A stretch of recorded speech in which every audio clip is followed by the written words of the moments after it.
പ്രതിപക്ഷ നേതാവ് V D സതീശനും കെ.പി.സി.സി പ്രസിഡന്റ് കെ സുധാകരനും മുന്നറിയിപ്പുമായി എ.ഐ.സി.സി നേതൃത്വം.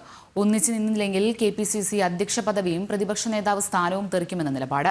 പുനഃസംഘടനയ്ക്കും യോജിച്ചുള്ള പ്രവർത്തനങ്ങൾക്കും തയ്യാറാകണമെന്ന എ.ഐ.സി.സി ജനറൽ സെക്രട്ടറി ദീപാദാസ് മുൻഷിയുടെ മുന്നറിയിപ്പ്. പ്രതിപക്ഷ നേതാവ് വി ഡി സതീശനും കെ.പി.സി.സി പ്രസിഡന്റ് കെ സുധാകരനും മുന്നറിയിപ്പ് നൽകിയിരിക്കുകയാണ് എ.ഐ.സി.സി നേതൃത്വം. കഴിഞ്ഞ ദിവസം കെ.പി.സി.സിയുടെ തലപ്പത്ത് കെ സുധാകരനെ വെച്ചുകൊണ്ട് തദ്ദേശ നിയമസഭാ തെരഞ്ഞെടുപ്പുകൾ നേരിടാനാകുമോ, പ്രതിപക്ഷത്തിന്റെ പ്രവർത്തനങ്ങൾ തൃപ്തികരമാണോ എന്ന ചോദ്യങ്ങൾ മുൻനിർത്തി AICC general secretary Deepa Das Munshi നേതാക്കളുമായി വെവ്വേറെ കൂടിക്കാഴ്ച നടത്തിയിരുന്നു. ഇന്നും ചർച്ചകൾ തുടരും. നേതാക്കളിൽ നിന്ന് ലഭിച്ച അഭിപ്രായങ്ങൾ ക്രോഡീകരിച്ച് ഹൈക്കമാൻഡിന് റിപ്പോർട്ട് നൽകും. കെ.പി.സി.സിയുടെ നേതൃമാറ്റത്തിന് കൂടിക്കാഴ്ചകൾ നിർണായകമാകുമെന്നാണ് വിവരം.